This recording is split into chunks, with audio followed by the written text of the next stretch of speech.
Alors, Grand Reporter numéro 5, faut-il séparer l'homme de l'artiste? C'est un projet un peu particulier qui est né de l'invitation du Théâtre du Point du Jour d'associer un ou une metteuse en scène avec un ou une journaliste. Et donc, le Théâtre du Point du Jour m'a proposé d'en faire un. Et j'ai contacté la journaliste Julia Foyce, que vous connaissez peut-être, qui est journaliste à France Inter et qui est avec nous sur scène, pour aborder la question « Faut-il séparer l'homme de l'artiste ?» Question ô combien épineuse.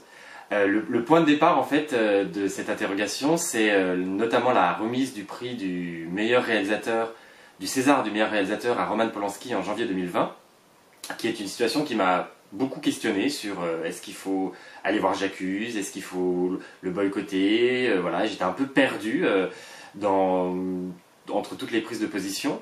Et avec Julia Foyce, on a commencé à élaborer ce spectacle en s'interrogeant sur la cancel culture, qu'est-ce qu'on fait de la musique de Bertrand Cantat, est-ce qu'on continue de lire, qu'est-ce qu'on fait des écrits de Céline, enfin voilà, toutes ces questions-là qui traversent beaucoup notre société depuis 5 ans, depuis MeToo.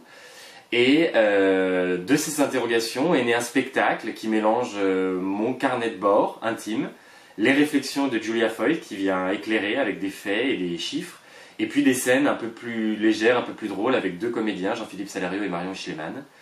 Et tout ça a donné un spectacle performance qu'on est très heureux de continuer à jouer et de venir jouer au Théâtre de la Croix-Rousse la saison prochaine.